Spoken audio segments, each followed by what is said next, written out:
The hunt goes on for clues, evidence, and suspects in the attack on America. CBS's Jim Stewart has some very interesting late details on the investigation. Jim?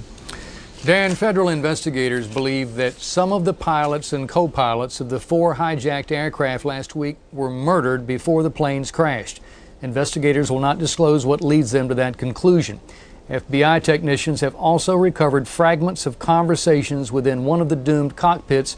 Much of it is described, however, as, quote, a jumbled mixture of grunts and screams. Officials say reconstructing details of how the planes were taken over is important not from an evidentiary standpoint, but a preventive one. They confirm, for example, that the bodies of 2 flight attendants from United Flight 93, which crashed in Pennsylvania, were found with their hands bound.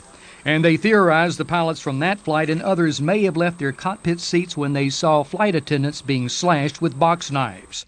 The president suggested just such a scenario earlier this week. It's barbaric behavior. They slit throats of women on airplanes in order to achieve an objective that is beyond comprehension. Meanwhile, Attorney General John Ashcroft, who visited the Pentagon today, indicated there's growing evidence another country could have played a role in Tuesday's attack.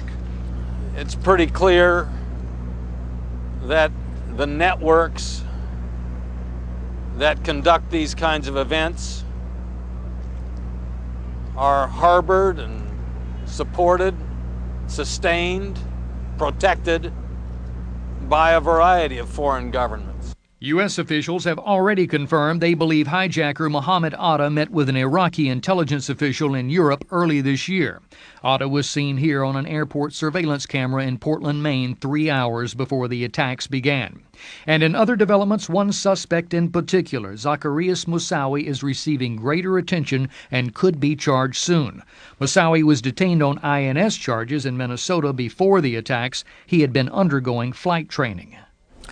Finally, officials discount talk that another attack was specifically planned for this weekend, saying that while some suspects, including 2 of the dead hijackers, had booked flights that day, there is no pattern suggesting other attacks are imminent. Dan? Jim Stewart in Washington.